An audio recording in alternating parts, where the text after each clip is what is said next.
Hope you are doing all your Christmas shopping, getting ready for the festivities, and a good Tuesday to you. Boy, is it cold in D.C.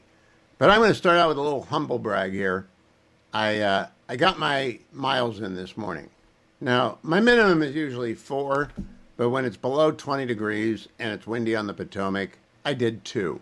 Nevertheless, I'm starting with my relief factor because I'm just thawing out. I'll tell you what, I used to be able to do that and put on the leggings and 8 layers and just bravely face into the wind and run and then look forward to running back with the wind at my back. No more. That was brutal. But I'm here to tell you, relief factor works. I take it at the top of the show, and the reason is I don't hurt. I don't have any aches and pain. I'm hoping it will thaw me out. I think I've been cold since I went out, and it's so not D.C.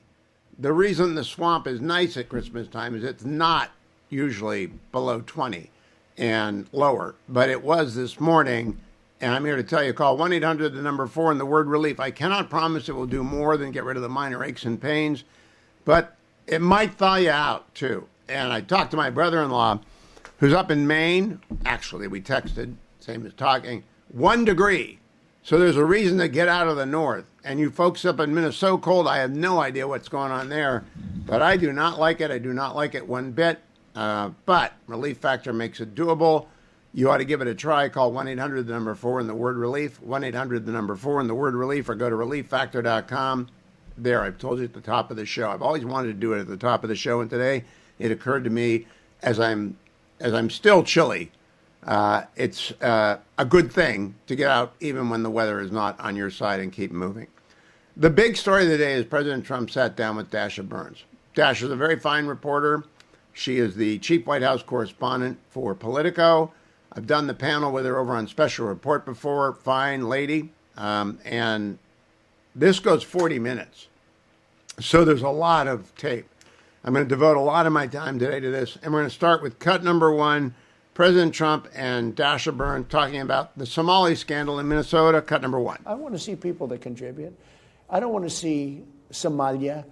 I don't want to see a woman that, marries her brother to get in and then becomes a congressman, does nothing but complain. All she does is complain, and yet her country's a mess. It's one of the worst in the world. Let her go back, fix up her own country. Somalia, yeah, and I was right about it.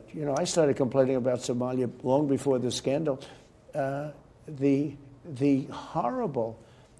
The horrible things they're doing to Minnesota, it's incredible. They have an incompetent governor there, too. The Democrats are running some bad ships. And Dasha is sitting there, and she doesn't know what to do. I think it may be her first sit down with the president, and after 30, I kind of know what to do. If you lean in and say, are you talking about Congresswoman Ilhan Omar marrying her brother? Do you have proof of that? That's what I would have done, but it's a first time. Cut number 2. I inherited a mess. I inherited a total mess. Prices were at an all-time high when I came in. Prices are coming down substantially. Look at energy. You and I discussed before the interview, energy. Energy has come down incredibly. When energy comes down, everything, because it's so much bigger than any other subject, but energy has come down incredibly. Prices are all coming down. It's been 10 months. It's amazing what we've done. If you think of gasoline a gallon, they had it at $4.50, almost $5. You go to some of the states, you had it at $6. We hit 3 states 2 days ago, $1.99 a gallon. When that happens, everything comes down. Now, everything is coming down. With beef, I've just opened that up, where beef is going to start coming down pretty substantially. And everybody likes to save money. He's right. That's what I said at a Special Report on Friday night.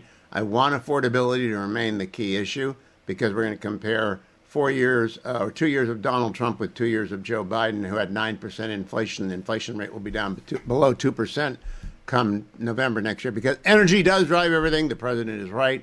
If you bring down the cost of the input, you bring down the cost of the output, and you will get those savings, most especially at the gas station. You want some other savings? Let me do my plug for Consumer Cellular right now. Consumer Cellular is where you ought to go today to save money during the course of this broadcast. They're a great sponsor of my show, 1-800-411-4454, 1-800-411-4454. Remember, my code is Hugh, H-U-G-H. ConsumerCellular.com/Hugh also works. ConsumerCellular.com/Hugh also works. You will notice the savings immediately because you probably haven't checked your phone bill in a long time. You're probably making what could be $1,000 mistake.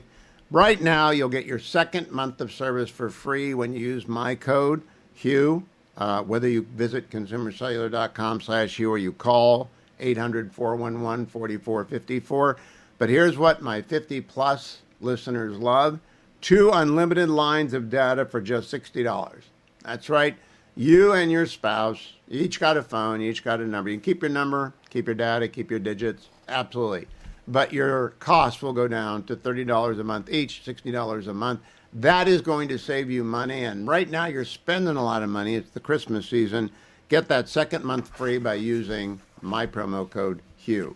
Let's go to cut number 3 of Dasha Burns with the president talking about Obamacare. It is a catastrophe. The president expands on that. Cut number 3. Obamacare was set up for insurance companies to become rich, okay? That was why they, in my opinion, I think the Democrats did it for that reason. Do you know that insurance company stocks have gone up 16, 17, 1,800% over a short period of time? They've been paid trillions, not billions, trillions of dollars. And what I'm saying is very simple. I don't want to pay them anything. No money for the insurance companies. Sorry, fellas, I know them all. No money for the insurance companies. I want to pay the money directly to the people and let the people get their own health care. But you know who's fighting me on that? The Democrats. Okay, and again, Dash is trying to get a question in. Let's stick with the insurance. Cut number 5. I want to give the money to the people to buy their own health care. That's a good thing, not a bad thing. The Democrats don't want to do that. They want the insurance companies to continue to make a fortune. The Democrats are owned by the insurance companies. They want the insurance companies to get this trillions of dollars. We spent trillions of dollars goes to the insurance companies. I want that money to go to the people and let the people go out and buy their own health care. It works like magic. But you know who doesn't want it? The Democrats, because they're corrupt people, because they're totally owned and bought by the insurance company. Now, the conversation did turn to the Supreme Court. Here is the president talking about the birthright citizenship executive order in the case that it birthed. Cut number 4. The case is very interesting because that case was meant for the babies of slaves. And if you look at the dates on the case, it was exactly having to do with the Civil War. That case was not meant for some rich person coming from another country, putting a foot in our country, and all of a sudden their whole family becomes, United States citizens. That case is all about slaves, the babies of slaves, and it was a good reason for doing it, and that's all it was about. And people now are understanding it. It's been explained to them, and I think the court understands it too. That would be a devastating decision if we lose that case. That court, you've put because I'm afraid the president is overly optimistic. He is going to lose that case because of the history and tradition in the United States with regards to birthright citizenship. In the time following the 14th Amendment, it has been unbroken practice that children born in the United States are citizens of the United States unless they happen to be here as the children of diplomats. And I'm telling you, you're going to lose that, Mr. President. Don't get your hopes up. I did like the fact he talked about healthcare costs because we have a sponsor of the program, Conservatives for Lower Healthcare Costs, Conservatives for Lower Healthcare Costs. And they have a website, pharmawindfall.com. He took aim at the insurance companies. I take aim at Big Pharma. I don't think he likes either of them. And he's not going to be in favor of any bill that gives big handouts to insurance companies or big handouts to Big Pharma. And Pharma has already gotten 3 and 4 of them. I don't know how many times insurance companies have gotten big bags of gold.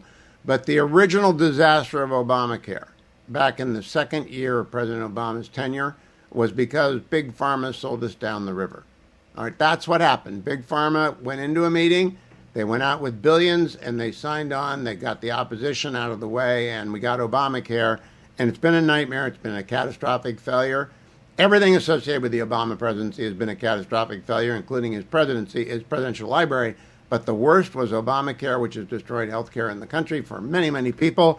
But we do not need to fix it by giving money to Big Pharma. They're up on the Hill right now in the last 2 weeks of the session trying to get another handout. Do not give it to them.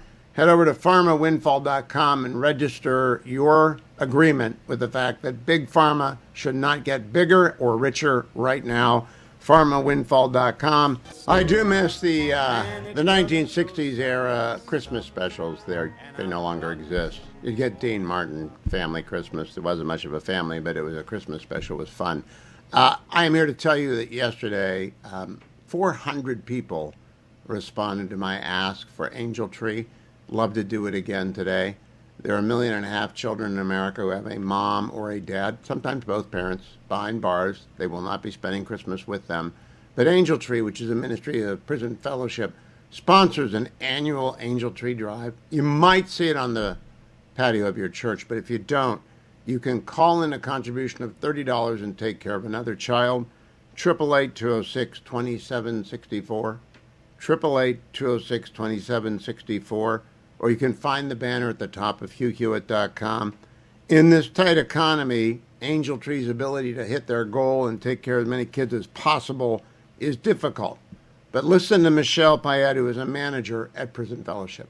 Angel Tree is about the family and helping to grow God's kingdom. We're out there being the hands and feet of Jesus, shining a light into the darkest parts of our neighborhoods, of our communities, by bringing the light of Jesus Christ into their homes. And that's what makes the difference. You're actually connecting with a family that's in need of hope. And there's no hope like Christ. And so be a part of Angel Tree. $30, make sure another child has Christmas. We do this every year. This audience always steps up, and I thank you for it.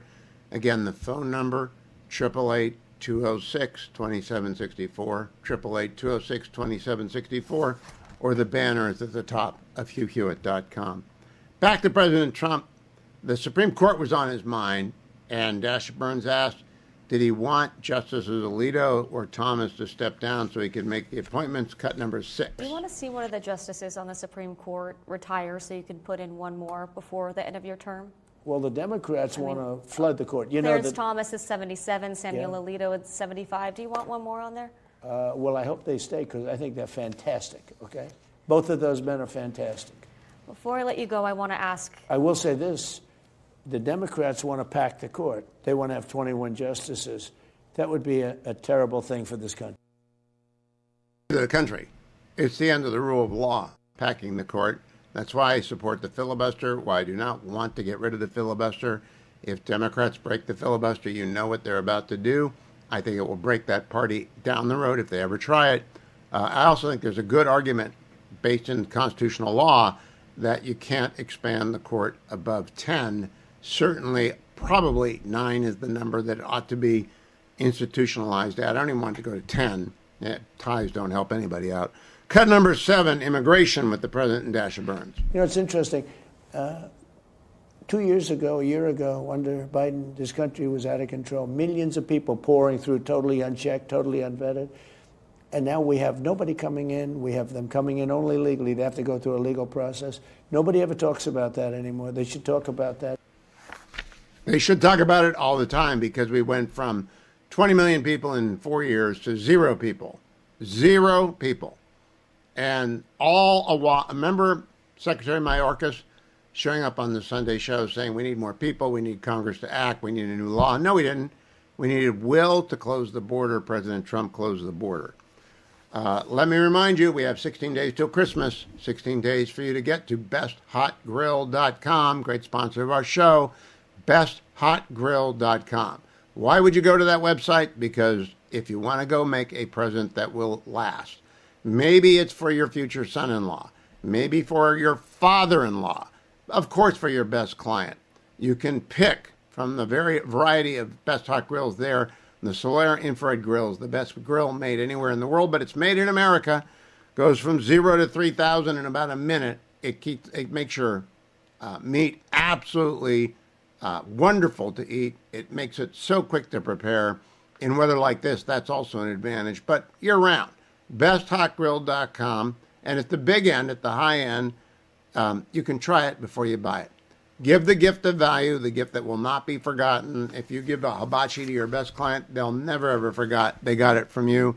besthotgrill.com. And Rhett and Irene, Merry Christmas to you. Back to the Dasha Burns interview. Cut number 8, President talking about what he thinks about when he goes abroad. I've watched stupid people like Marjorie Trader Green, or some people call her Taylor Green, some people call her Taylor Brown, because green sometimes turns to brown, which isn't nice. But I've watched her say that he spends too much time on foreign. Well, by doing that, and first of all, it doesn't take a lot of time. I made one trip.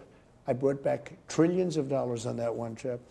I stopped in Japan. I stopped in South Korea. I met with President Xi and ended what could have been a big problem. You went to the Middle East. I was on that trip with you. Went to the Middle East. I brought back $3 trillion from the Middle East. I sold many Boeing airplanes on that trip, like 300. When I go on a trip, I only have one place in mind. It's the United States. So when people with low IQs like Marjorie Taylor Greene, she's a low IQ person. When she says it's too, but she was a loyal person until I wasn't able to answer her phone calls because I'm just too busy to answer people's phone calls. You can't call me 3 times a day, and it's just not appropriate when I have over 200 congressmen, 53 senators, 212 countries. All of these people are calling, and a family. Actually, the family suffers. It's harder for me to call back the family. But when you think of what I've done, remember rare earth and the problem with magnets and all of these things that was going to shut down the whole world. I worked it out with President Xi. We have a good relationship. I worked it out with President Xi. So very favorable to the United States. Does come back to the economy wait a minute. in the U.S., right? You made a statement, though, that I devote too much time to outside of the United States.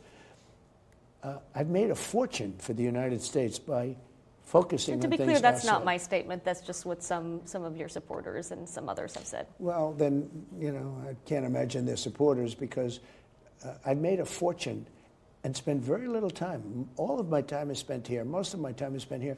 But when I do go outside, it's only going outside for here. For instance, settling and solving the problem with China, that has a huge effect in the United States.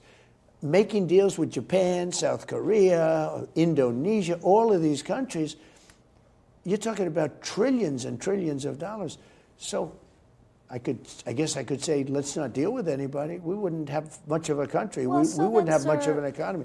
We make a lot of money with these countries. Now, in the past, these countries all ripped us off. If you go back during Biden, if you go back during Obama, they were ripping us off like no country's ever been ripped off. That's why we owe $38 trillion. I mean, we owe it for a reason. But just remember, when we had a problem with China very recently, I was able to work that out. You don't work that out by not talking to people, by not answering with the magnets, with the rare earth. It was a big problem. And you're looking to have an impact here back home. Well, no impact.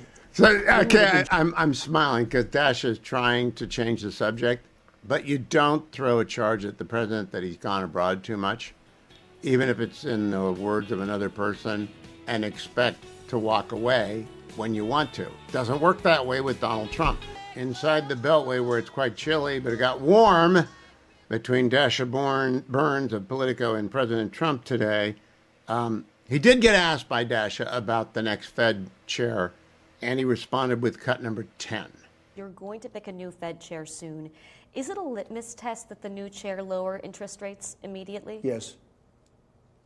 Well, this guy should too, but I think he's a combination of not a smart person and doesn't like Trump. But so the you've reason spoken he doesn't with your like potential... Trump, well, the reason he doesn't like Trump is because I hit him hard because he's doing a bad job. So you've talked to your potential candidates. We're fighting through interest rates. Look, he's a negative, but this country is doing so well. Again, we have $18 trillion being invested. Car companies are moving back that left us years ago. AI is coming in at levels never seen before. Factories are opening up all over the country. $18 trillion of investment in the United States.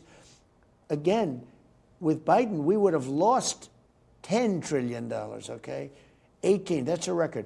You know who has the second record? China. China had $2 trillion. That's a lot, $2 trillion. We have $18 trillion.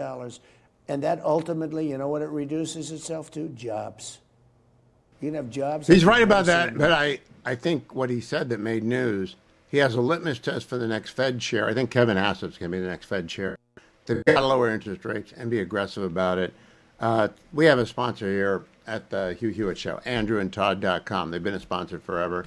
And Andrew Del Rey is my friend, and Todd Avakian is my friend, and they did my mortgage when I moved from the East Coast to the West Coast, West Coast to East Coast 10 years ago. They refinanced Dwayne's house.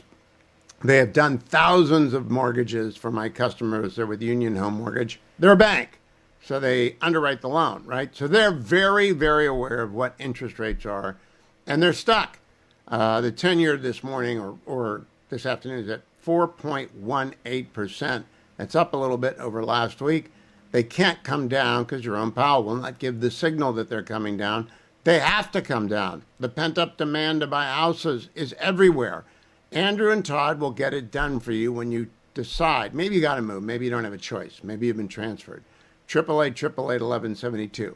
But whatever it is, maybe you should also refinance, even if it's at 5.5% or 6% or 6.5%, because you got a lot of debt. And if you add up all the interest rate on all the debt, some of it's credit cards, some of it's a car debt, some student loan debt, maybe it makes sense to roll it all into a 5.5% or 6% loan on your home. But no matter what your lending need is, if a house is involved, a refinance or a purchase, do it with andrewandtodd.com. You can trust them. If you're a veteran, you don't want to put any money down, do it with andrewandtodd.com. First-time home buyer and you're really confused by the whole process, andrewandtodd.com. You got bad credit. You got some credit dings. They can help you fix some of those and get a lower rate. 888-888-1172. But it's good news to hear from the president that interest rates will be coming down as soon as he gets a new Fed chair next year. Let's move back to tariffs and Dasha Burns, cut number 11 with the president. Consider more carve-outs on other goods that Americans find too expensive? Well, some carve-outs, you mean from tariffs? From tariffs, yeah. Like coffee, like bananas. Sure, and I've done that already with coffee. They're very small carve-outs. It's not a big deal. But let me tell you about the real economy. We've got $18 trillion coming into our country. Biden had less than $1 trillion for 4 years, and he was heading south. Our country was falling apart. $18 trillion because of tariffs. $18 trillion is coming into our country. I think because of tariffs and November 5th election, if you want to know the truth. But so would you rule out reducing tariffs on any more goods? On some, and on some I'll increase tariffs. Because you know what happens is because of tariffs, all of the car companies are coming back. You know, we lost 58% of the automobile business. We had a monopoly on the world. We had everything. And because we had presidents that either weren't smart or didn't have business sense or their people didn't do a good job, they could have kept that. We could have kept the chip market. We had 100% of the chip market, Intel, all of these guys. You know, there's a thing. They came in to see me, Intel. They needed something to be done by the government. I said, I'm going to do it, but I think you have to give us 10% of your company. You know what happened? We made $40 billion on that deal. The price went through the roof. The United States, in about 10 minutes, I made $40 billion. Nobody talks about it. Nobody does talk about that. Dasha, again, I'm watching the reporter because you're a good reporter, wonderful person, and she doesn't know how to deal with the President of the United States. And that's because you let him talk and you bounce off of what he's talking about. You don't try and deflect him into something else. Run with it. And steer, if you want to get somewhere. Brett Baer is coming up next hour. We'll talk about this. She did a grand job. I think it's her first interview with the president. A grand job for a first interview, but there are some tweaks that you got to adopt when you're dealing with the president. I'm having a very merry... I got my Christmas present yesterday. Jasmine Crockett, Congressman extraordinaire from Texas, announced for Senate. David M. Drucker is here from the Dispatch, where he's the senior political writer, to elucidate for us the consequences of Jasmine Crockett running for the Senate, I hope against John Cornyn. I've endorsed John Cornyn, David. I know you don't endorse, but I would love to see a Cornyn-Crockett race. Tell me about the consequences of a Crockett nomination. Well, if she stays true to form, then she's going to run as a quite rather center-left Democrat, and it's not generally the way you're going to win crossover voters in Texas. Now, there are a couple of things here, Hugh, which I think are really interesting. You had Colin Allred in the race, a former congressman. He's run statewide before, didn't win, but that helps with name ID. Um, and he was already facing a challenge from the left from James Tallarico, who's a progressive but a pastor, and was trying to meld sort of progressive politics with being in tune culturally with where uh, Texans are. Jasmine Crockett got redistricted out of her House district because of the mid-decade redistricting recently completed and okayed by the Supreme Court. And so she needed something to do. And she has a lot of, here's what I would say, she has a lot of political skills. She's quick on her feet. She's good with a quip. But if you're going to have a chance as a Democrat in Texas, you're going to have to run as a moderate or a centrist. You can be center left, but you have to stylistically be in tune with where a lot of voters are, because you're going to need crossover voters. You're going to need soft partisans. You're going to need the swing voters. And maybe the midterm election creates an opportunity with swing voters just, on its own. But with the soft partisans and the crossovers that you're going to need, you're not going to do it as decidedly, completely center left. And that's what she's arguing for. Now, it'll be curious to see if she wins the primary over James Tallarico. But I'm sure Republicans would be thrilled to have her in the race. The other consequence of this is Democrats across the country, meaning the activists and the very online, are going to really like her if they don't know her. She can raise a lot of money, and that's going to be money that Democrats might as well light on fire if she's the nominee, and it's money that won't go elsewhere. Democrats have had a problem with this, where they find a candidate in a deep red or a light red district that they really like because they're taking on somebody, a Republican that they know and really don't like. They send them a bunch of money, and it doesn't amount to anything, and those are resources that could have been used in competitive races. Now, David, I am thrilled that she's in the race. Thrilled. And she has sparkle. She has chops. She is absolutely unafraid. She knows what she believes. She's often wrong. In fact, she's usually wrong. But she is very confident when she's wrong. So I'm thrilled. Here's what I worry about. It's a layup for John Cornyn. I think Ken Paxton's got enough baggage that she could actually beat Paxton. I really do think he's got enough baggage, and she's got enough ferocious fight in her that she'll take any opening and claw it into the Grand Canyon. Have you thought that through yet? Well, I have. And look, I think we have to say that voters only have so much appetite for scandal, particularly with Republicans not named Donald Trump. Right? We saw this during Trump's first presidency with the special Senate election in Alabama, where Roy Moore was simply too much for Alabama Republicans to stomach, and Doug Jones, the Democrat, was elected. And this is not, this is like as red as it gets, Alabama. More red than Texas, and Texas is pretty red. So if you're going to nominate the Texas Attorney General, Ken Paxton, then all bets are off almost no matter who the candidate is. And again, as you just did, I was making, a distinction between, is Jasmine Crockett a good politician? Yeah, she's a good politician. Is she, from a policy and stylistic perspective, a good fit if a Democrat wants to flip Texas? No, but you can't just nominate anybody if you're the Republicans. Now, Wesley Hunt's also in this primary. If he emerges instead of Paxton and Cornyn, then I think the same rule applies, the same way it applies with a Crockett-Cornyn race. But Paxton is definitely a huge potential problem for Republicans if he escapes the primary in Texas, which of course in Texas means escaping the runoff, especially in a three-way race there. Yeah, no, I want you to walk me through the runoff. I don't know the rules well enough. I do want to say I am adamant John Cornyn's a layup. Former Supreme Court Justice in Texas. He's won 4 times before. One of the elder statesmen of the Senate, but not elderly. He's very, very vigorous.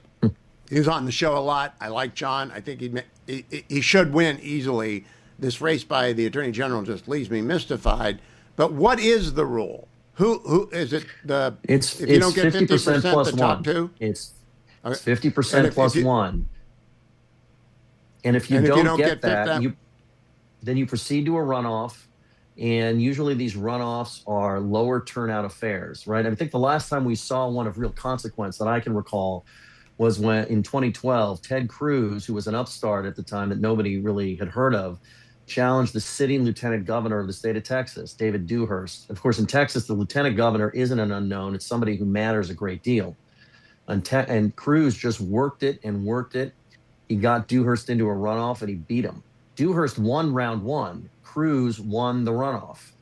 And so usually that's what happens with runoffs is the upstart candidate, the one that's not supposed to win, generally speaking, if you didn't have the runoff, is the one who will often win the runoff. And Cornyn has a real fight on his hands. Oh, Cornyn yeah, has Cornyn a real does, fight on his hands. That's why he is working hard. I like the fact he's not mailing in. He's working very hard. Now I'm going to go from Texas up to Maine. Graham Plantner's not going over. We got less than a minute. Do you expect him to beat the 79-year-old governor who would be 80 when she took office? Don't know enough yet. I've seen conflicting polling, Hugh. I mean, I will say Plantner right now is one of those, he fights. And Democrats really want the candidates that fight and say all the things and give them the feels and the vibes. And the governor, well-liked, has won up there, but she's been around a while, and Democratic voters are hungry for younger, fresher leadership. But the polling has been mixed, and Janet Mills is not a shrinking violet, so we'll have to see what happens. David Drucker, follow him on X at David M. Drucker, especially about Jasmine Crocker, John Cornyn, and everyone else we just talked about. Senior political writer for The Dispatch, David M. Drucker on X. Thank you, David. We have a trash team. I've season tickets and it ain't fair. Maybe we could go for two. Let's use the Wildcats so we don't make it there. Any team is better. Move over Tennessee cause we're trying to lose. Maybe we'll win something. We need a quarterback so we're drafting two. And I remember when we were driving down the field, Cleveland friends, throwing so fast I thought I was drunk. Had the wind right there before us. All we needed to win was Shador's right shoulder. So why did we go for two when we should have went for the tie? Now we lost the game that we should have won. Should have won. I can't play. Look, that's Fast Car by Tracy Chapman, sung by a Browns fan. And I will retweet McNeil right now over at X so all of you can watch it. Sometimes it's funny how bad the Browns are, and that's one of them. Look, Tankathon is on as far as I'm concerned, and we're not going to draft a quarterback. Shador's the guy. He threw for 364 yards. You don't do that, even against a bad NFL team, and he ran for a touchdown. So we got our quarterback. Now we need a couple of offensive linemen and a wide receiver, and we got 3 draft picks in the first 40. So I'm pretty optimistic about 2026. I'm renewing my season tickets. Just don't win anymore, Kevin. If you have to go for the 2 every time, you do it. Do what you need. Got to get that tackle. Got to get, I think I know who I'd pick first, but I'm not going to jinx it. Not going to do it. Wouldn't be prudent. Here's something that is prudent. Webroot.com/Hewitt. Webroot is one of my sponsors. Webroot is a vital assistance to any of you who are shopping online right now. Did you go online today? Did you? You know that there are like thousands of people waiting to jump your account if you used a public Wi-Fi. Thousands of people sending you phishing text messages. They're getting better and better. Looks like your Aunt Mary wrote you a Christmas card, and it turns out that it's a Bulgarian who's living in Belarus in a room full of 50 different hackers who immediately spread your data all over the world. Don't get taken to the cleaner. Right now, 60% off Webroot. If you get Webroot Total Protection at webroot.com/Hewitt. Remember, /Hewitt, 60%. That's less than $75 for the whole year. You'll be protected throughout 2026. Go to webroot.com/Hewitt. Again, it's 60% off, all in one protection. Why would you want anything other than, if it's one person, you can have up to 5 devices. If it's a family, you can have 10 identities protected over 10 devices. It's cheap, it's safe, it's secure. You need webroot.com/Hewitt. I inherited a mess. I inherited a total mess. Prices were at an all-time high. When I came in, prices are coming down substantially. Look at energy. You and I discussed before the interview, energy. Energy has come down incredibly. When energy comes down, everything, because it's so much bigger than any other subject, but energy has come down incredibly. Morning glory and evening grace, America. That is President Trump in an interview released today with Dasha Burns of Politico. I'm joined by Bret Baier, host of Special Report. Watch him every night at 6 p.m. Maybe the nation's most watched real news show left. What do you think, Bret, of Dasha's interview with the president? I've been on the panel with her on your show before, and this, I think, was her first sit down with the president. I thought she did well. What do you think? Yeah, it was her first sit down, and I thought she did well too. And I think she's learned some of the tricks of getting President Trump to open up, and that is, to cite supporters and people who 100% love what the president has done, and they were big voters, but they're really concerned about one thing or another. In this case, affordability and how much things cost. I had a similar kind of question around the Miami event, the America's Business Forum. And, it elicits a different kind of response from President Trump. And I think to be able to do that gets you to a different answer. And that is something that is good for the viewer or the reader. And I think she did well. The acquired skill is to listen closely and take the opportunity to guide the weave in a different direction. She did it once or twice now. When Marjorie Taylor Greene came up, I do think she froze a little bit. The president said Marjorie Trader Greene or Marjorie Taylor Brown. That's not very nice. I don't know what he was talking about. Would you have followed up on that, Bret? I don't think I would have touched that. I think I would have run away from that like Dasha did. Yeah, basically what he's saying is he's used that in Truth Social posts, like green grass turns brown. Yeah. And, I don't know if she needed to clarify that or not, but that's how he's turned about her support of him and what he thinks about her.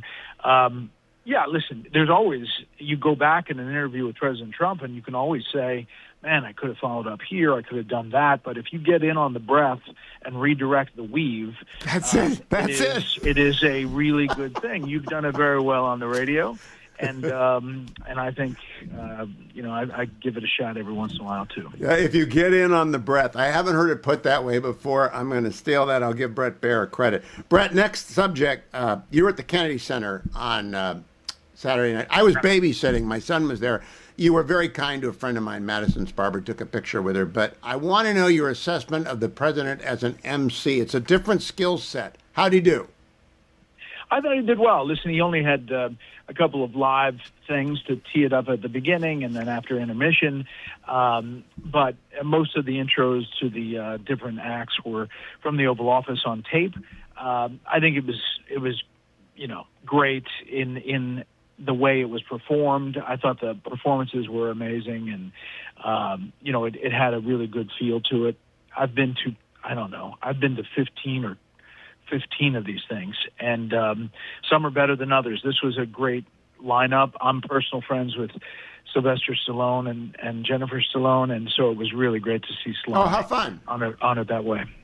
Well, he's been doing it so long. I was in college when Rocky came out, so he's been doing it for a long, long time. And my hat is off to Sylvester Stallone. Now let's turn to the serious topic of the day. The president has cleared the sale of NVIDIA's last generation chips to China. I keep a list of things with which I disagree with the president because people say I always agree with him. No, I don't. I like the filibuster, and I don't like this. How controversial is this decision, and why do you think he made it? I think that Jensen Huang has increasing, the head of NVIDIA, has increasing sway with the president. His argument has been that the U.S.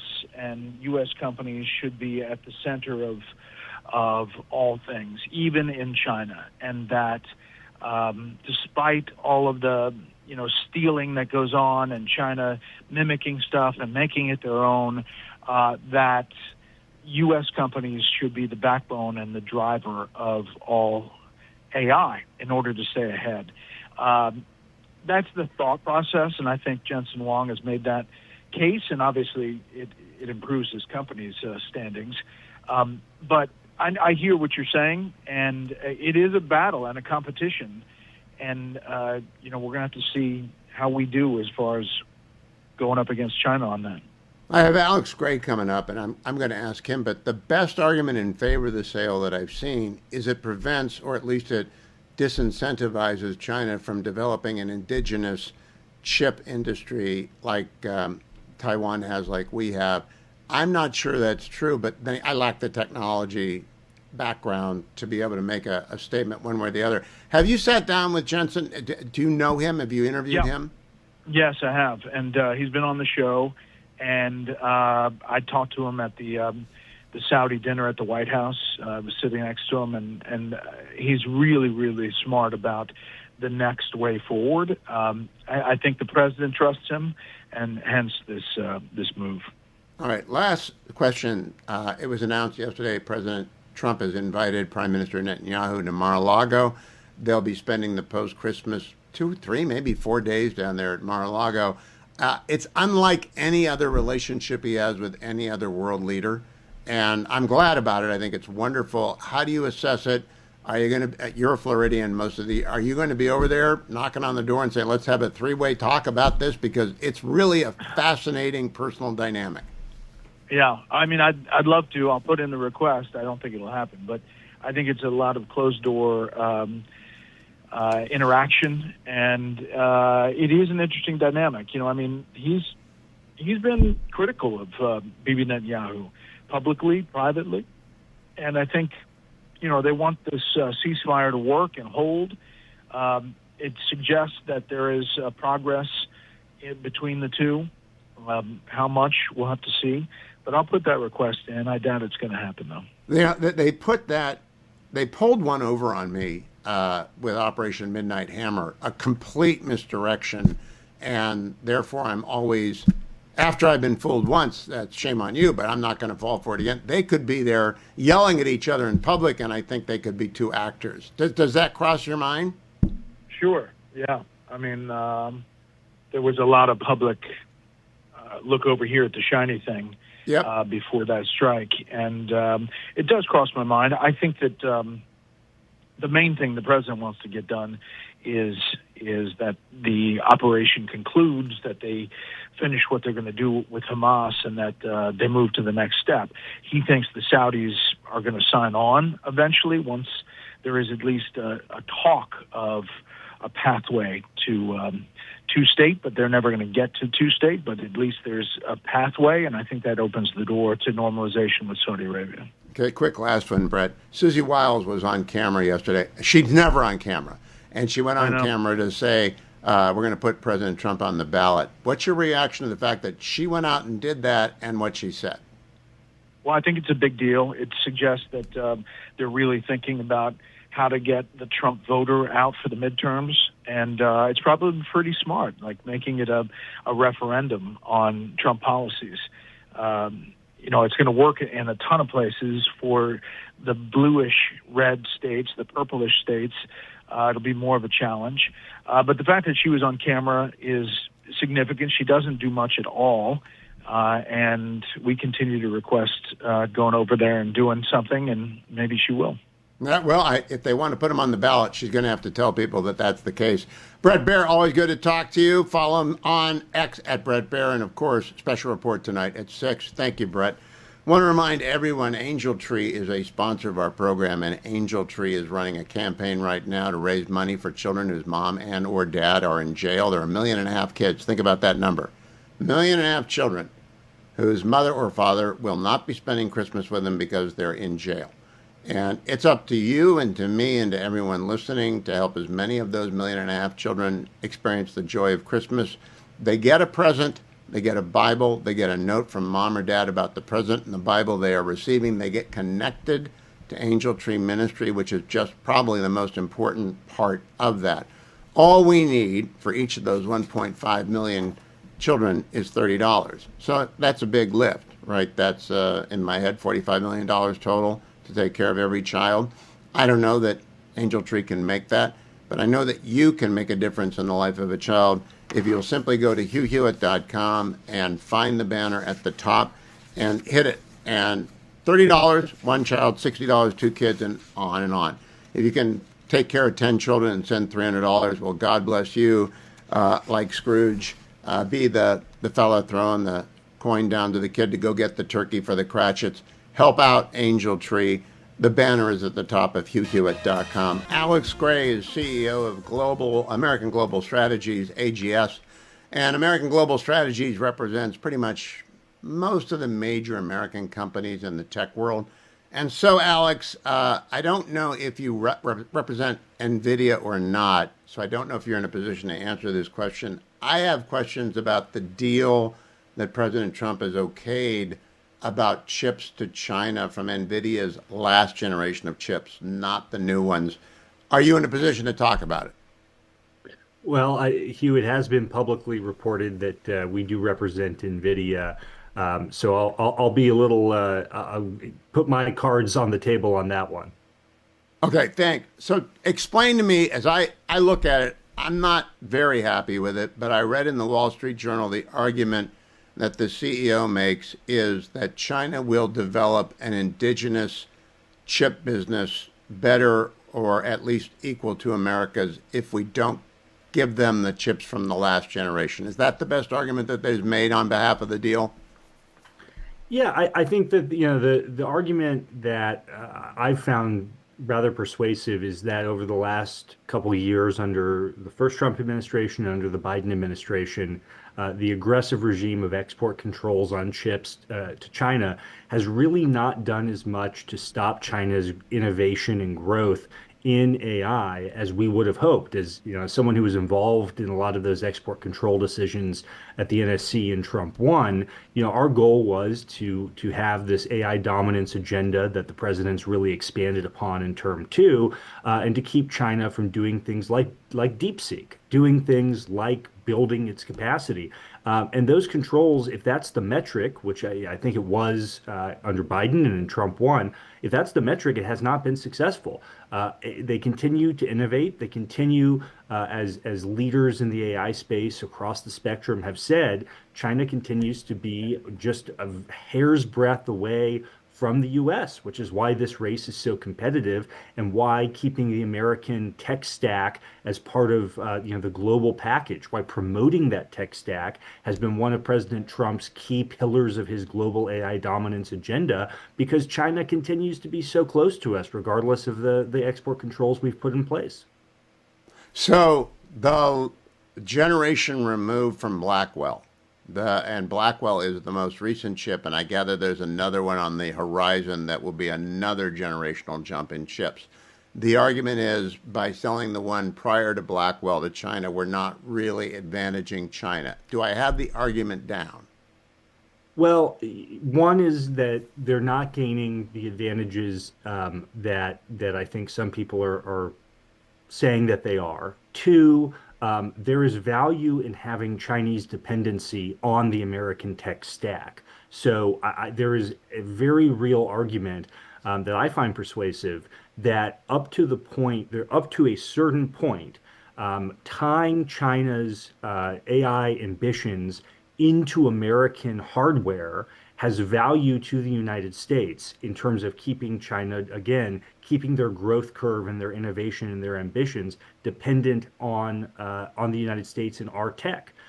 So I think those are two very compelling arguments to me for why having this blanket export control of everything and anything in all situations, which I'll be honest to you, I was very supportive of when I was in government. And I think that's been tried, and it has not produced the results that maybe we hope for. All right, now we have Steelers fans listening, Alex. Can you explain tech stack to them in terms that the Steelers fans will understand? Yeah, I'll put on my Oklahoma hat, Hugh, and I'll speak as slowly as we Oklahomans like to. So, tech stack is everything that goes into the hardware, the software. It's everything that goes into facilitating artificial intelligence, right? It's the whole from the chips to to the software and everything that's part of that package that makes AI run. And the goal is that as much of that package, that stack, as can be American, should be American, because it creates a dependency of our principal adversary on us, and it makes it harder for them to ultimately achieve that dominance in AI that they want, that will have real military and economic implications if they continue to need American innovation to sustain their objectives. Now, in the Journal today, there was a story about Jamie Dimon, who has put together, kind of commit $10 billion of his own bank's resources, and he hopes to lead a consortium of $1.5 trillion to invest in American defense innovation. What do you make of that? What do you make of the Dimon Initiative, and whether or not the United States Pentagon ought to be leading that investment, or whether the private sector ought to be doing it?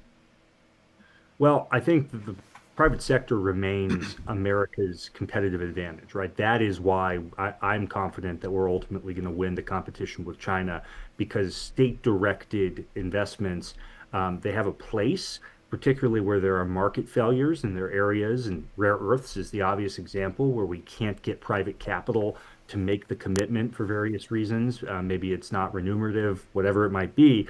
But as a general matter, the private sector is the best engine for allocating capital and for being innovative and for bringing technology to the public. And if Jamie Dimon wants to commit private dollars to do that, I think it's great.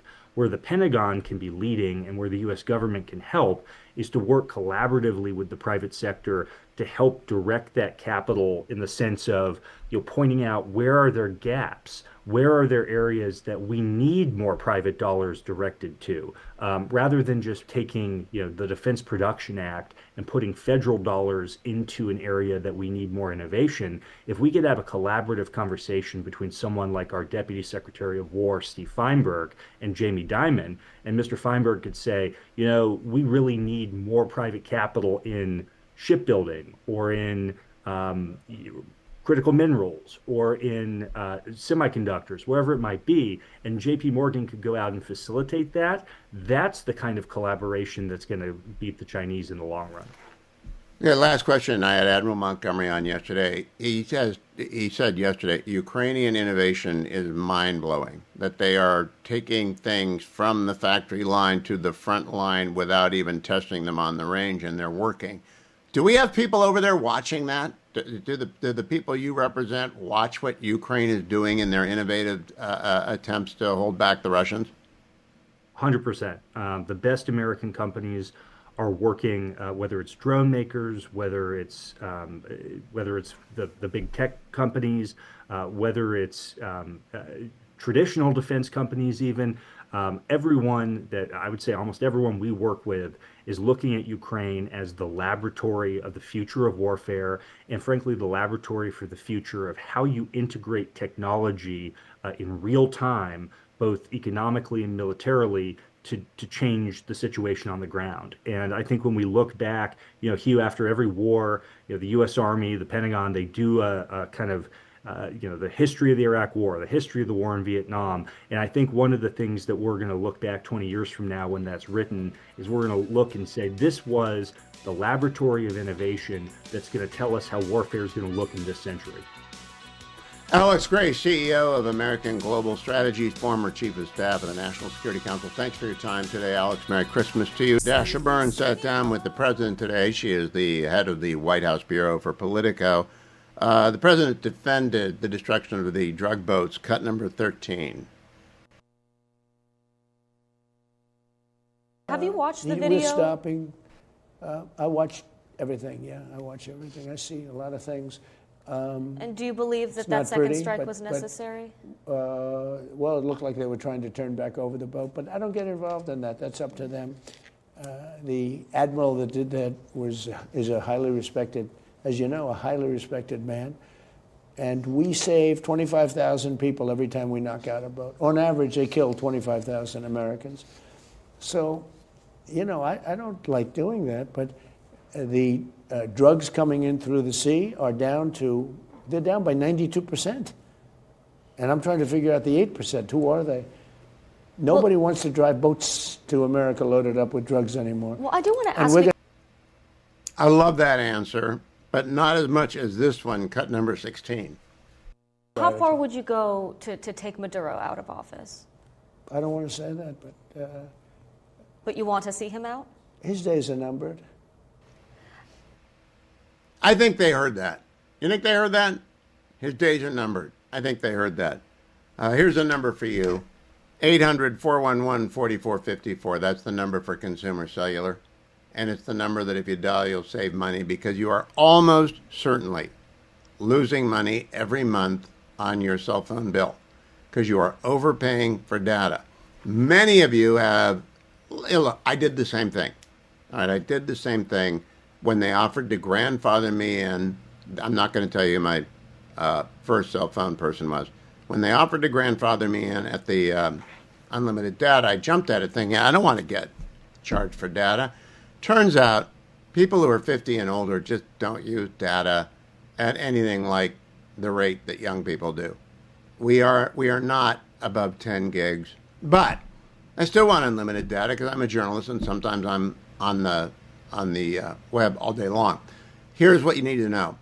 If you're over 50, it's only for people over 50. You can get 2 lines, same numbers, keep your data, keep all that stuff. 2 lines, $60 a month, but you got to be 50 or older because they're like actuaries, right? They know how much data the average 50-year-old uses, and they know that they make money and you save money at $60 a month for 2 lines. Now, you got to call and you got to use my name, Hugh. And when you use my name, Hugh, by the way, you'll get your second month free. That's a little additional benefit.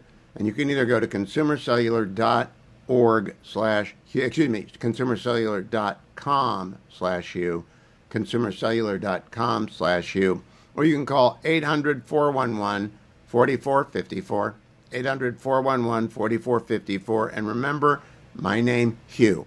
All right, another sponsor uses Hewitt. Consumer Cellular uses Hugh. Make sure you get that second month for free.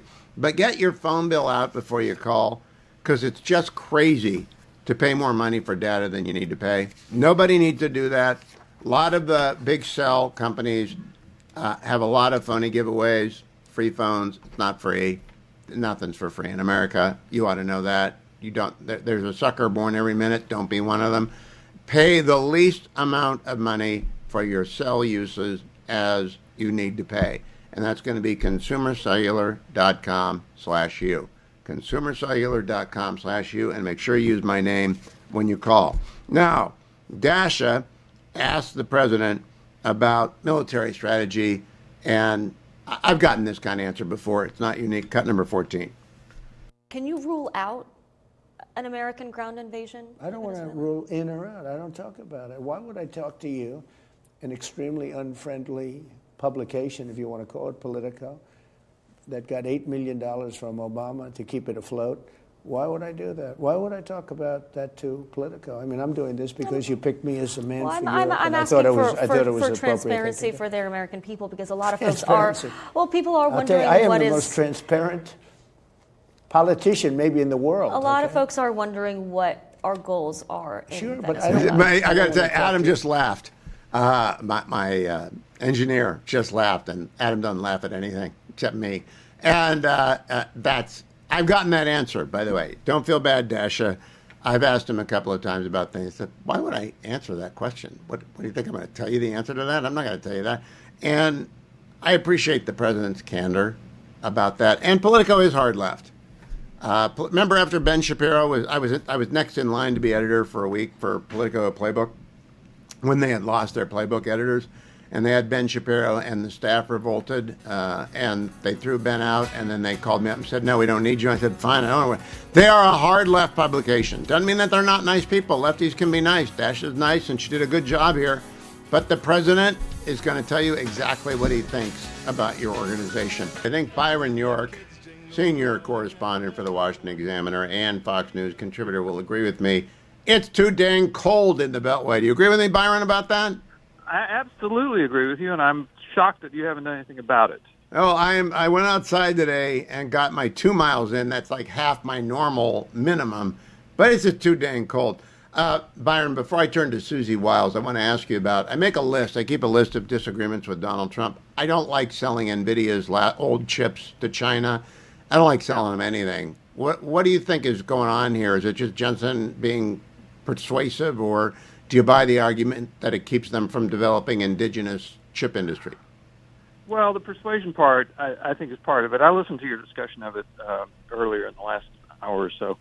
We're talking about the world's biggest thief of intellectual property anyway. Right. And we do know that China has kind of a pedal-to-the-metal AI initiative of the kind that you can't really do in a democracy, and that they're, working on creating these chips on their own. But why are we giving them any sort of leg up at all? I would have been happier, I think, if the older policy had been continued. Don't see any reason that we should have to do this. NVIDIA seems to be doing fine. So I don't think it's a great idea, but on the other hand, I'm not sure it's going to make a huge difference in the long run.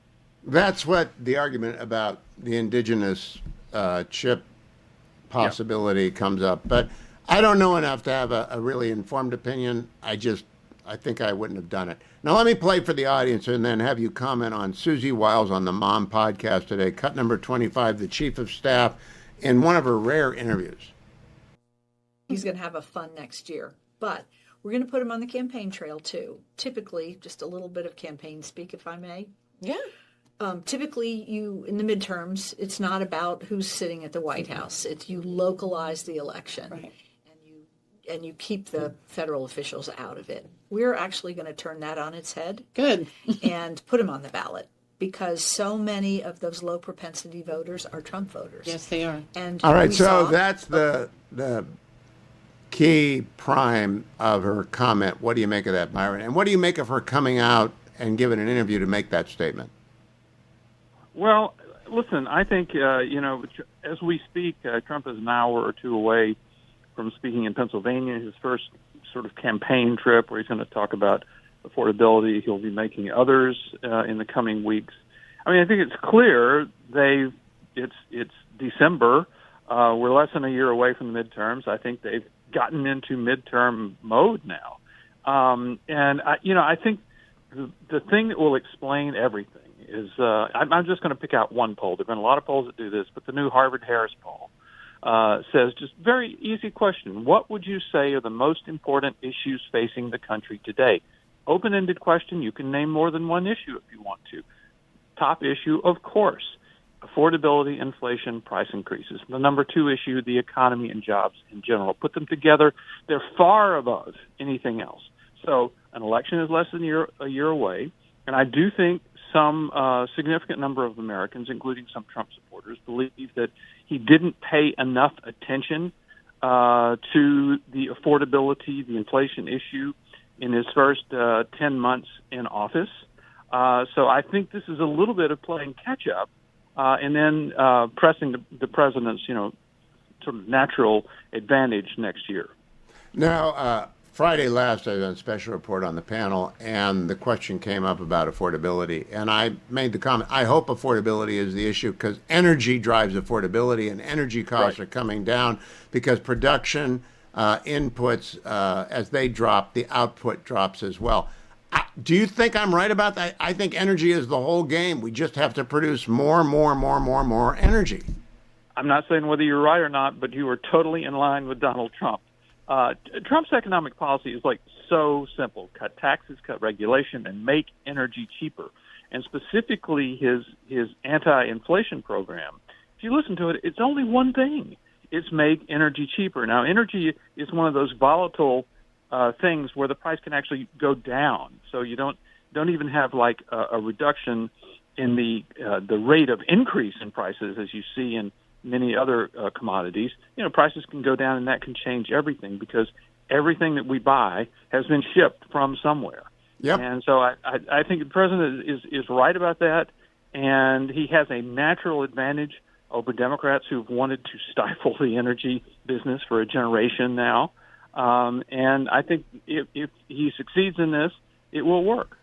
Now, the state of New York is right now blocking a pipeline that would originate in Pennsylvania and terminate in the New England states, but they need New York's consent to build it, and New York won't allow them to. It would drive down the cost of natural gas in New England dramatically. Now, that's not red state land except for maybe New Hampshire. You think that the Congress ought to Bigfoot New York on this and get the pipeline built? What would be involved in Congress doing that? Now they just have to put a rider saying, notwithstanding any other law at the state, local, and federal level, this pipeline originating in the Marcellus Shale field shall be built within 1 year. It's a pretty simple rider. Yeah, it seems like a better idea to just try to continue to put political pressure on New York and basically set the states against each other and pressure New York on this. All right, then let me ask you about my favorite news of the day. Jasmine Crockett has cleared the field in Texas. Now, it's a layup for John Cornyn. I think she could actually beat Ken Paxton. What do you think? Well, it was pretty amazing. I mean, everybody else jumps out of the race. She jumps in. She's kind of an impressive figure in some ways. Yes. I know she says lots of crazy stuff. But you have to remember, the House of Representatives, 435 districts all across the country. There can be very, very different districts. And she represents hers pretty well, I guess. So if she can't win statewide, that's absolutely true. Will it be an embarrassment? I don't know. I think she'll get a significant amount of Democratic support in Texas. I think she will lose. Now, Paxton, I just think it's going to be Cornyn. So, I hope you're right. Cornyn's a layup, and we can stop worrying about it and just enjoy the race, because she does say remarkably media-friendly things. I'll put it that way. You'd agree with that? If you're in the media, you love it. That is media-friendly. Yeah. Jasmine Crockett is the most media-friendly person out there other than AOC. Have you invited her to your show? She is open invitation, Congresswoman Crockett. It will be civil. I would love to have you on early and often. Come to the Hugh Hewitt Show. Byron York, thank you. Follow him on X at Byron York. Oh, is it frightful inside the Beltway, America? Hi, I'm Hugh Hewitt. It is cold, cold, cold. But I got out there anyway this morning because Relief Factor keeps me going. I'm in the Relief Factor studio. It's heated. I'm glad about that. Relief Factor doesn't really do anything about the cold, but it does keep away the minor aches and pains that would be an excuse not to go out when it's really the cold. So I went out. I didn't go my normal 4 or more. I did 2 because it's 20 degrees outside, and I said, that's it for me today. But Relief Factor is with me every step of the way, every day of the year, and I recommend it to you without reservation, $19.95 for a 3-week starter pack. Call 1-800-4 and the word relief, 1-800-4 and the word relief for that starter pack, $19.95 for a 3-week supply. Try it. You'll like it. It'll work. Or you can go right to their website. The starter pack for $19.95, less than $1 a day, is also there at relieffactor.com, relieffactor.com. You will thank me.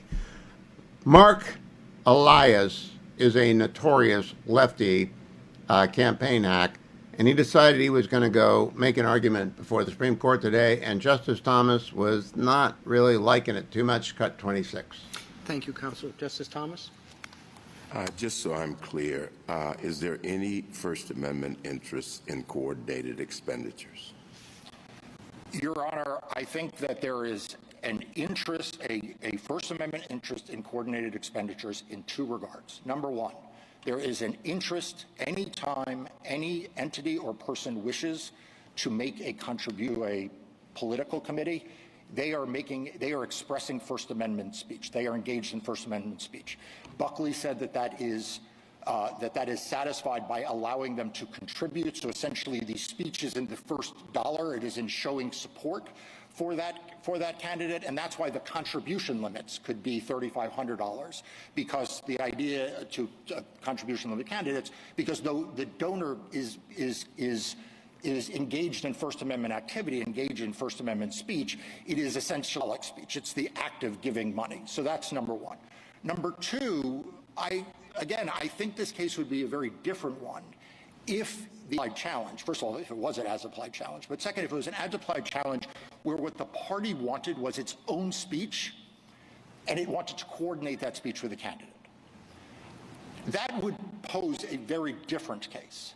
And there would be different considerations on how that could be limited, which is why in 1996, the brief of the Democratic Party went to what the scope of coordination was, that there should be less of a sweep of what is considered coordinated. But if you're saying, is there First Amendment speech with respect to paying the bills of a campaign so that the campaign staff stayed at a hotel, it is just in the act of making the donation. It's just in the act of making the in-kind contribution. I still don't understand what you're saying. If the party courts with the candidate and pays the bill. You know, when the Supreme Court justice says, I still don't understand what you're saying, you're not a very good lawyer. I'm Hugh Hewitt inside a very cold beltway. Good Christmas season to you. I'm joined by Rich Lowry. He is the editor-in-chief of National Review. You can hear him in every edition of The Editors. Rich, I'm afraid to look at the news feed out of the winter meeting because I'm pretty sure Steve Kwan's going to end up being traded to the Yankees for 7 minor leaguers I've never heard of in a bag of jelly beans. What, have they done anything yet, the Yankees at the winter meetings? The Yankees have done nothing. Your fear has not come true yet. I'd love to get Kwan, but we'll see. You are too young, perhaps, to remember the days of Chris Chambliss and Greg Nettles and everybody else who had any promise being traded to the Yankees, right? Oh, yeah. These are the glory days for me. I have a signed Chris Chambliss, supposedly game-used Chris Chambliss bat in my basement, Hugh. So the 1977-78 Yankees, that was when I was in my baseball rooting prime, right? When you're 9 or 10 years old, that's when you care most and it hurts most. And those are just great teams. And Chambliss and Nettles, great players. Even Yankee Then you should realize those are good teams. You're an Indians fan. You may not know it, but they were ours. And you gave us the Boogalooza Bomber, Charlie Spikes. That's what, I don't even want to go there.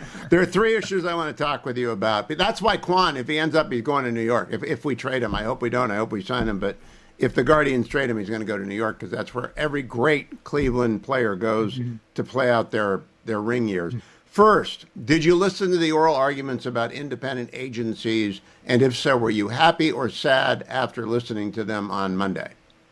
I didn't listen to them. I followed our coverage, and especially Dan McLaughlin's coverage at NR. And it sounds like Humphrey's executor is on a string and likely to go over the cliff, which I think is a very good thing. I just wonder, Hugh, curious what you think, whether John Roberts pulls up a little bit short with an eye to what such a decision would mean for Fed independence. I don't think there is such a thing as Fed independence. I don't think Congress even established it, even under statute. And even if it did, I'm not sure it's constitutional, but the court would be hesitant to go there.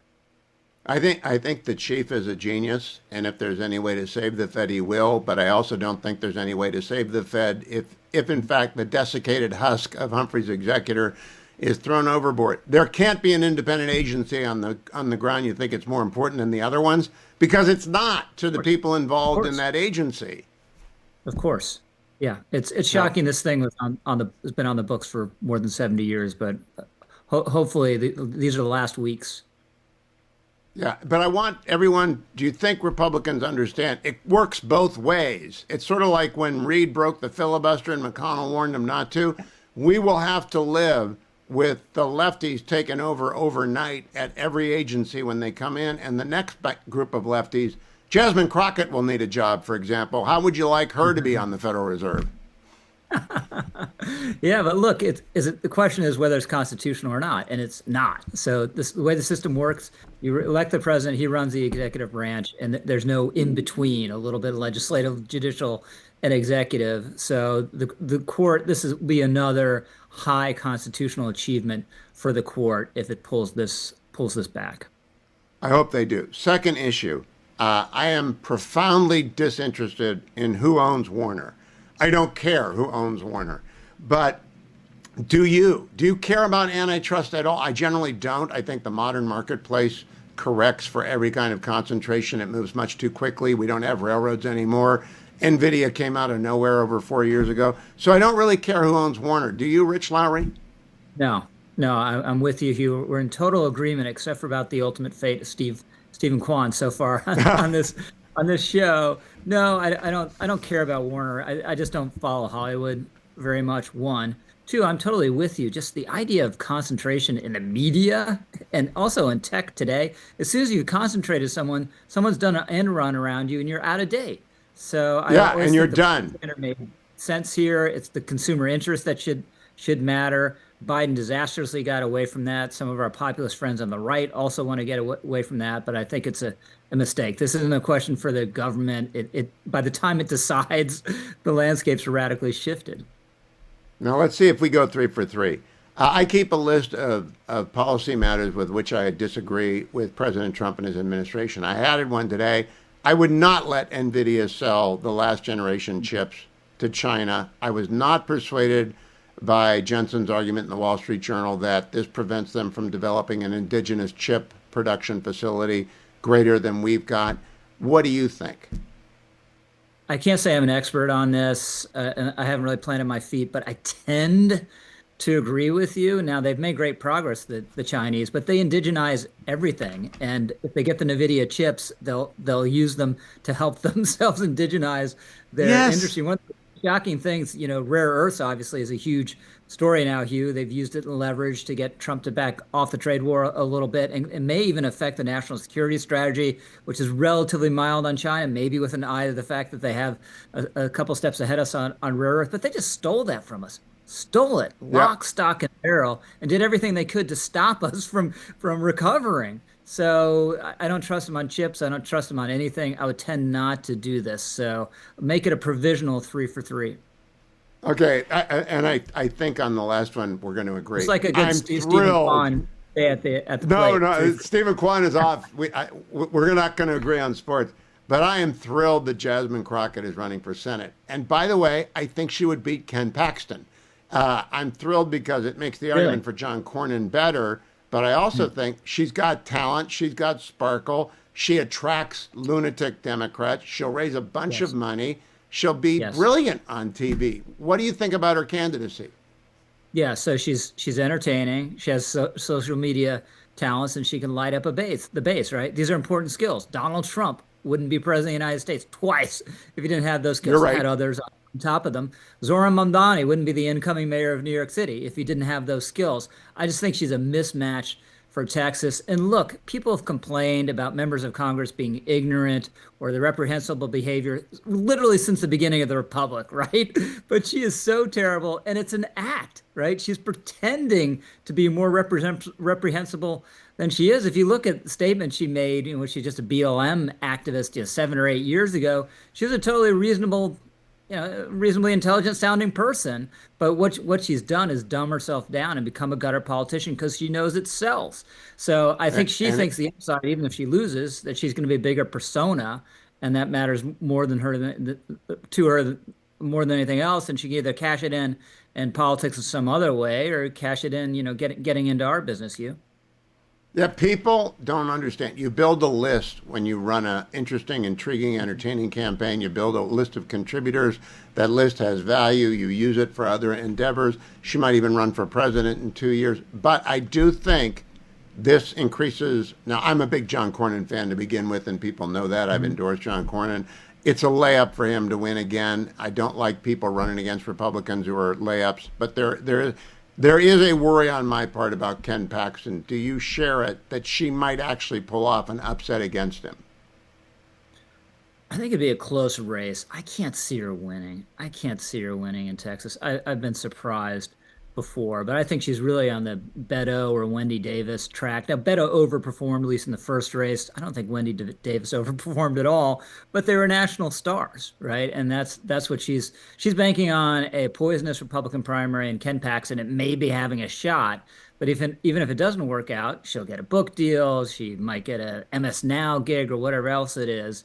And her star will shine brighter. And this is what she cares about most. It's right. She's looking at her phone as we speak, probably looking at her social media numbers.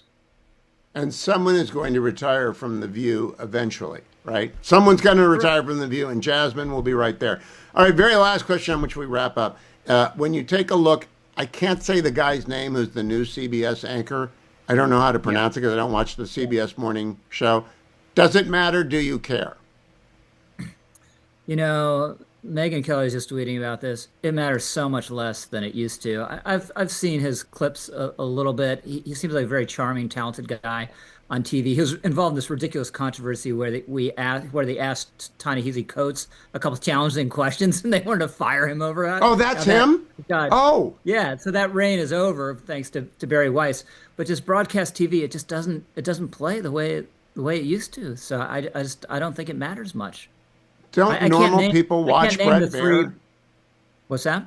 Don't normal people just watch Bret Baier? Yeah. I watch Bret Baier. Yeah. It's just a normal TV show. So I don't really care. So the big question, can Barry Weiss save CBS News? She'll make CBS better. I think it's great that she's there. She's obviously really talented, huge success with the Free Press.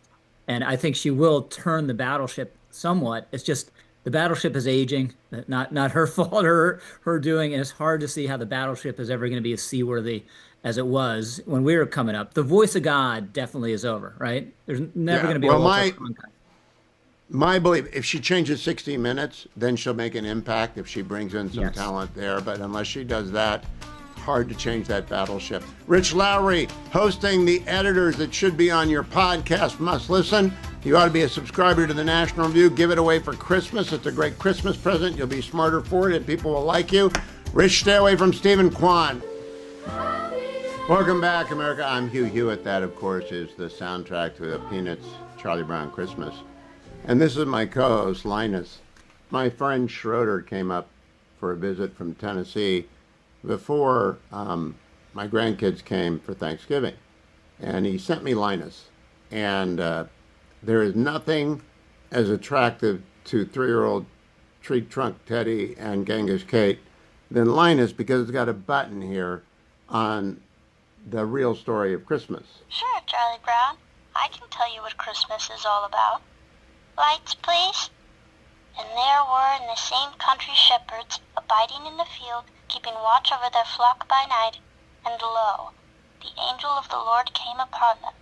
And the glory of the Lord shone round about them, and they were sore afraid. And the angel said unto them, Fear not, for behold, I bring you good tidings of great joy, which shall be to all people.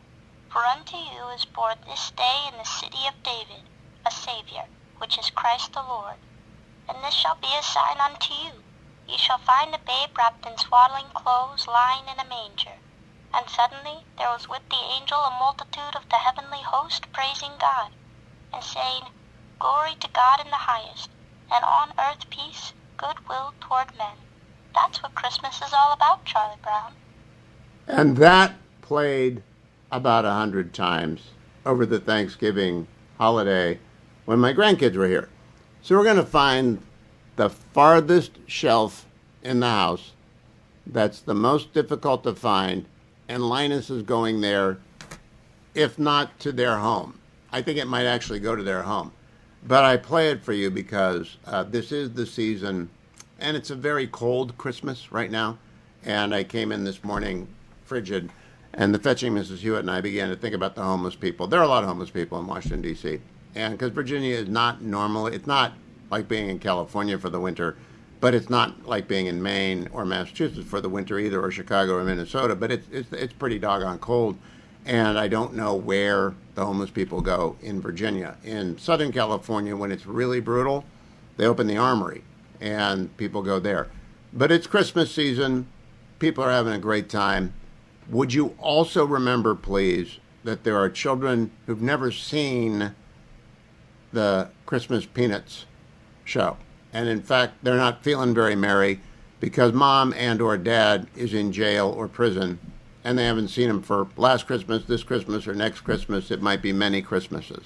But there is an organization, Angel Tree, which is an arm of Prison Fellowship. And Angel Tree goes out of their way to make Christmas as enjoyable as possible for the children who do not have the opportunity to enjoy it with their mother or father. Give a listen to one of the CEOs of Angel Tree. Angel Tree's about the family and helping to grow God's kingdom. We're out there being the hands and feet of Jesus, shining a light into the darkest parts of our neighborhoods, of our communities, by bringing the light of Jesus Christ into their homes. And that's what makes the difference. You're actually connecting with a family that's in need of hope. And there's no hope like Christ. There is no hope like Christ. Christmas is about the birth of Jesus. It happened in about 4 CE, 4 AD, as we used to say. I've been reading this book, The Jews and the Romans, which is about the 5-year war between the Jews and the Romans when the Great Jewish Revolt occurred, 66 through 71, I believe, 66 through 70 maybe. The Second Temple was destroyed by the Roman. The Jews versus Rome is the name of the book, and it's by Barry Strauss. It's a fabulous book. If you're watching on the Salem News Channel, you can see it. And they talk a lot about what Josephus recorded. Josephus was a participant in it. And Josephus is the non-gospel evidence for Jesus because he mentions Jesus Christ and the fact that he was crucified. But the story of the birth of Christ is why Christians celebrate Christmas. And if you really want to celebrate Christmas, please make a donation to Angel Tree, because with your $30, you will get assure that one more child will receive a gift that they would like to get. Could be a basketball, could be a Barbie, could be whatever. Usually costs around $30, sometimes a little bit more, sometimes a little bit less. And they get a Bible, and they get a note from mom or dad about the gift that they are getting, been personalized. They coordinate this. They got volunteers all across the United States. They really know what they're doing.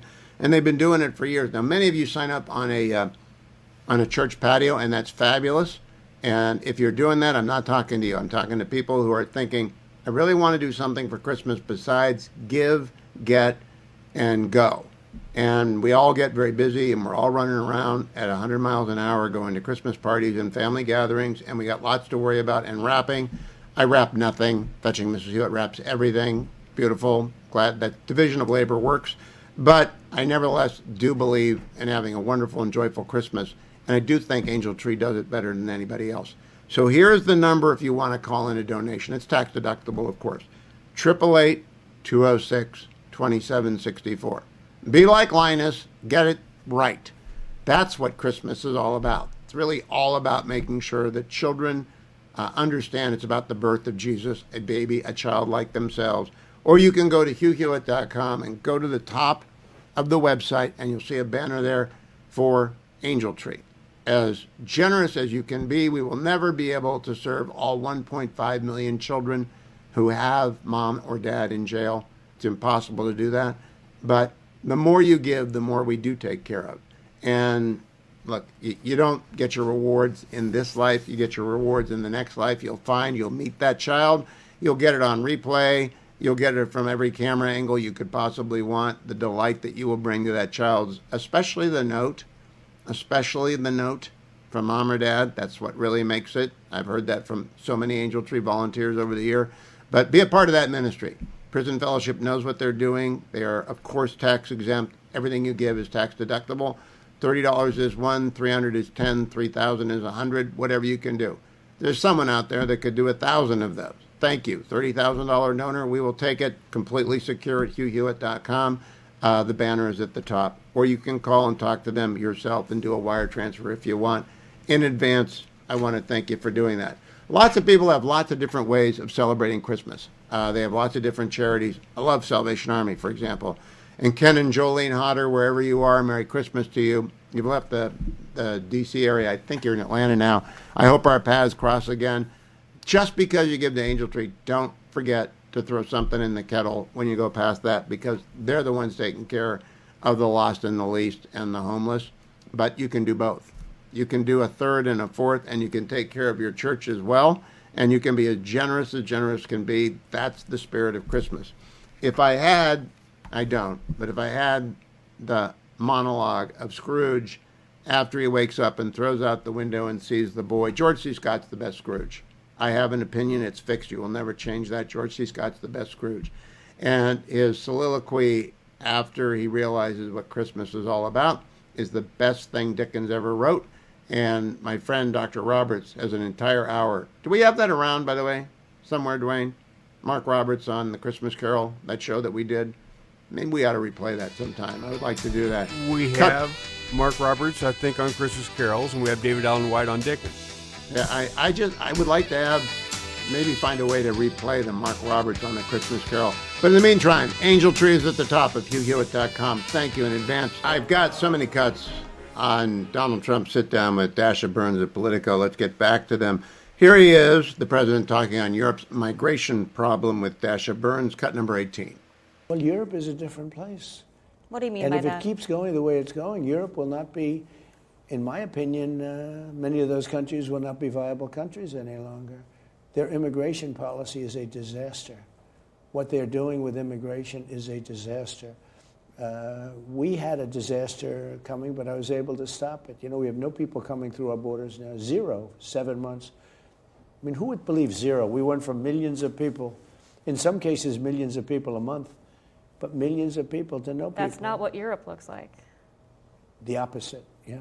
I know Europe, they're coming in from all parts of the world, not just the Middle East. They're coming in from the Congo, tremendous numbers of people coming from the Congo. And even worse, they're coming from prisons of the Congo and many other countries. And for some reason, they want to be politically correct, which actually I think is the opposite of politically correct. But they want to be politically correct, and they don't want to send them back to where they came from. And Europe is, if you take a look at Paris, it's a much different place. I loved Paris. It's a much different place than it was. If you take a look at London, you have a mayor named Khan. He's a horrible mayor. He's an incompetent mayor, but he's a horrible, vicious, disgusting mayor. I think he's done a terrible job. London's a different place. I love London. I love London. And I hate to see it happen. You know, my roots are in Europe, as you know. Right. And I hate to see that happen. This is one of the great places in the world, and they're allowing people just to come in and unchecked, unvetted. Okay, cut number 19. He keeps talking about Europe. So how involved are you going to get? I mean, could we see you getting involved in European I want to run the for United example? States. I don't want to run Europe. I'm involved in Europe very much. Might you endorse NATO candidates? calls me daddy. I mean, I have a lot to say about it. Look, I raised, you know, the GDP from 2% to 5%. The 2% they weren't paying and the 5% they are paying. And they're paying it because when we send things over, NATO pays for it, and I assume they give it to Ukraine. But Europe is being destroyed. And then cut number 20. Europe is, I'm friendly with all of them. I mean, I like all of them. I have no real enemy. I've had a couple that I didn't like over the years. I actually like the current crew. I like them a lot. But and I know them very well. I know them really well. Some are friends, some are okay. I know the good leaders, I know the bad leaders, I know the smart ones, I know the stupid ones. You got some real stupid ones too. But they're not doing a good job. Europe is not doing a good job in many ways. They're not doing a good job. I want to ask They you talk about too that. much, and they're not producing. We're talking about Ukraine. They talk, but they don't produce. And the war just keeps going on and on. I mean, 4 years now it's been going on, long before I got here. And then he began to talk more about President Zelensky and the Ukraine cut 17. He's a great salesman. I call him P.T. Barnum. You know who P.T. Barnum was, right? I do. One of the greatest on earth. He could sell any product at any time. That was his expression. I can sell any product at any time. It was true. He said, doesn't matter whether it works or not. But he's P.T. Barnum. You know, he got crooked Joe Biden to give him $350 billion. And look what it got. It got him about 25% of his country is missing. And then he talked about the death toll, cut 21. And the only reason I really care about it is because I hate to see young, beautiful people being killed. That's largely why I got involved. I mean, if you look at the Congo and Rwanda, that's been going on. 14 million people at least killed. Nobody has any idea how many, but killed. Machetes, a lot of machete killings, vicious. But if you look at the wars, and some of the wars that really were going to be millions and millions of people. The Prime Minister of Pakistan said I saved millions of people by getting involved with the, stopping India and Pakistan from fighting. And one more cut about Zelensky, cut 22. If Zelensky rejects this deal, Yeah. like, is there a timeline? Is there a point at which you say, okay? Well, he's going to have to get on the ball and start accepting things. When you're losing, because you're losing. Do you think Ukraine has lost this war? Well, they've lost territory. Long before I got here, they lost a whole strip of seafront, big seafront. You look at the maps. I've been here for 10 months, but you go back 10 months and take a look. They lost that whole strip. It's now a bigger strip. It's a wider strip, but they lost a lot of land, and it's very good land, too, that they lost. You certainly wouldn't say... Tasha Burns and Donald Trump. Her first sit-down went pretty well. I'll talk about it with Lilacs next. I'm joined by Lilacs, as in James Lilacs, as in lilacs.substack.com. James, this is a lightning round because the Fetching Mrs. Hewitt and I spent an hour a day or so ago talking about something our grandchildren will never understand, the Sunday comics. And I don't know that they're gone, right? They're gone. Are they gone in Minnesota? No, not at all. They're there, but they're just shrunk. What used to be this big saddle blanket that you had is now much more diminished, and all the panels are diminished, and the artists know that and draw accordingly. The era of the topper is gone. You may remember when you were reading it, there would be sort of like two panels at the top that kind of introduced the story. Yes. Those were always obligatory. Those were always optional. But now most of the toppers are gone. In the old days, when you'd have, for example, Mr. and Mrs. by Claire Briggs, the whole page would be one enormous comic, but at the bottom there'd be just another little bonus comic itself. When the whole page was one comic, guys like Frank King, who did Gasoline Alley, would create these incredible, wonderful designs that span the entire page while still telling a story in serial fashion. It's all right. Now I'm going to do something with you. I'm going to give you the name of a comic, and I want you to tell me the virtue of reading it weekly. Let's begin with the local boy, Charles Shute. Peanuts. What was the virtue of reading Peanuts? Getting a good lesson in what actually was a very cleverly disguised case of chronic depression. There's amusement to it. There's the futility of human effort, as described by Charlie Brown, constantly trying to kick away the football. There's the pop psychology of Lucy behind her booth. There's Snoopy as a breakout character. There's Schroeder playing his piano. There's all these little characters, but it all comes down to Charlie Brown, who was chronically depressed, as in some sad ways, as Mr. Schultz was himself. Great groundbreaking strip, but I stopped reading it 20 years before it stopped. Calvin and Hobbes. Calvin and Hobbes, it took you a while to realize that he's referencing two great philosophers there in the title. That probably went right over the heads of an awful lot of people. Calvin and Hobbes was up there with Bloom County as the two must-reads. Bloom County was silly and smart and fun. Calvin and Hobbes was wildly imaginative and contained some of the best art you will ever see on the comic page, thanks to Bill Watterson's mastery of the art. The idea of a kid with his stuffed animal that comes to life, that in itself wasn't particularly novel, but the way that he explored philosophy and preposterousness and the family dynamics and all the rest of it was one of a kind, brilliantly written and wonderfully drawn. Crazy Cat and Garfield at the same time. Well, Crazy Cat is, you can't say them at the same time because they inhabit two entirely different worlds. Garfield is just product pumped out by Jim Davis, or maybe not. Maybe somebody's been drawing the strip, for 10, 20 years, certainly inking it. And it's about a fat cat who likes lasagna and hates Monday. That's a knee slapper. Can't wait to read that for another 30 years. Crazy Cat about Marmaduke. Well, no, Crazy Cat was the unrequited love between the title character and Ignatz the Mouse. There were bricks that were thrown. There were surrealistic landscapes. It existed in this strange little twilight of American ingenuity that you would only find on comics pages. And the fact that it was so bizarre and so surreal and so, silent comedy slapstick week after week, and that it existed when it did, testifies to the breadth and range of the comics and what the art could provide back in the old days, 100 years ago.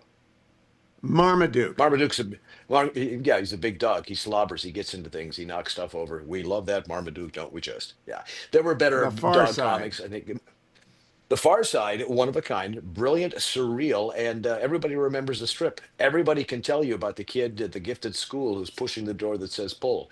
Everybody can tell you how they didn't quite get the Cow Tools cartoon.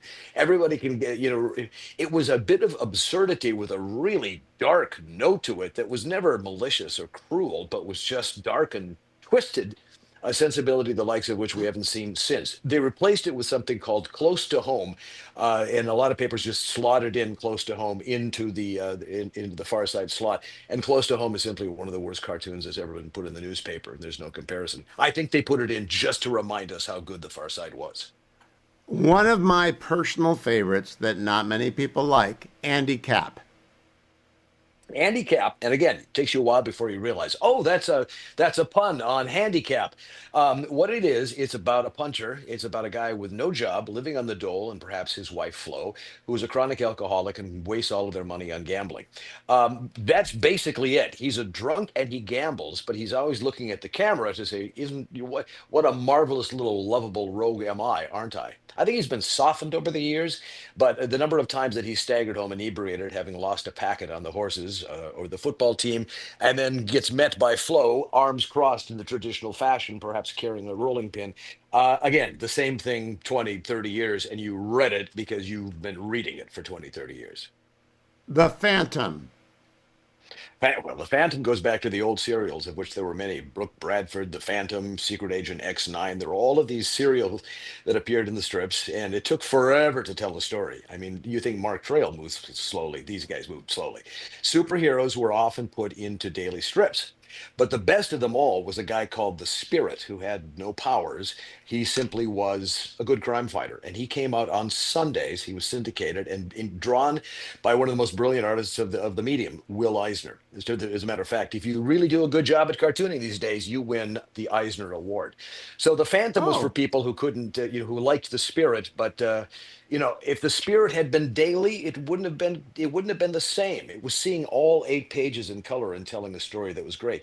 The Phantom was one of those strips where somebody starts to throw a punch on Monday and connects on Thursday. All right, 3 more in 2 minutes. Nancy. Well, Nancy then or Nancy now? Nancy was originally a strip called Fritzy, and Fritzy was her aunt. And eventually Nancy came along and was sarcastic and cutting and weird and strange, and Nancy just took over the entire strip. Ernie Bushmiller was the artist for this one, and it was known for a couple of things. One, Sluggo, her little boyfriend, and two, there are always 3 rocks in the background. When he wanted to describe someplace outside, he'd show you you're outside by just drawing 3 rocks.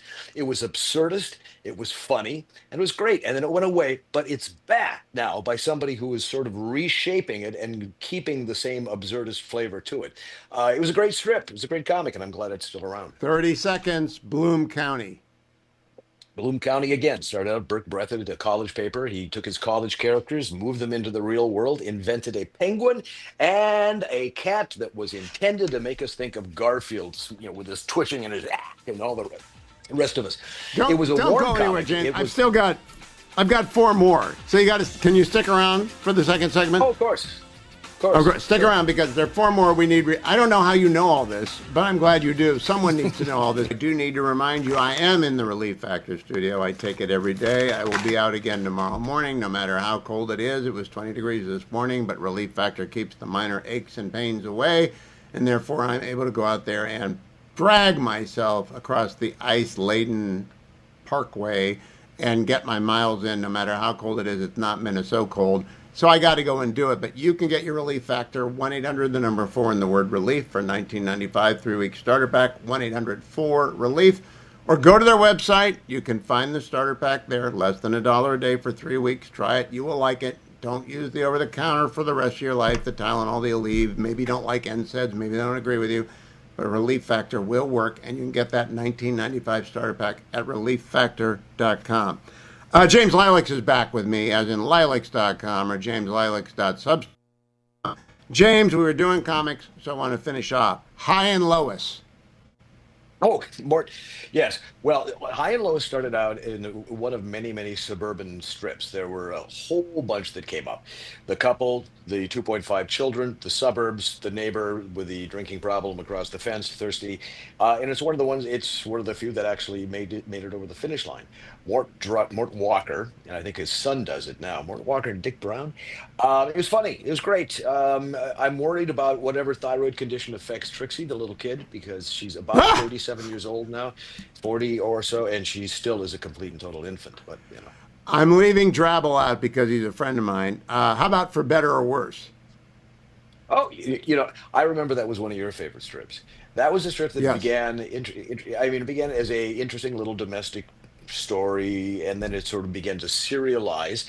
And then it did something that I don't think I've ever seen a comic strip do. It killed a dog. If you kill a dog in a movie or in a television show, you have a problem. But Farley, the dog, was killed when it was rescuing one of the you're kids, I think, right. from falling into the ice or something like that. And there was this great outpouring, and it showed you how people really felt an emotional appeal. Eventually, she stopped doing the strip, just graded it down, nuked and paved, and started doing it again as she had originally conceived, with a simpler form of artwork. And it ran for many years, and people continued to love it. Okay, 1 minute. I saved the best for last. Brenda Starr, reporter. Best for last. I haven't read Brenda Starr and whatever. It's one of those serialized ones that I didn't really put a lot of stock in.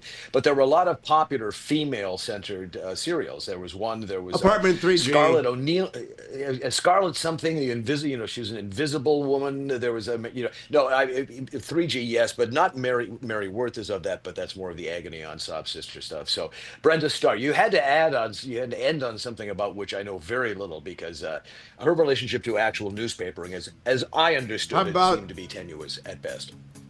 BC? Should I end on BC? That's too easy.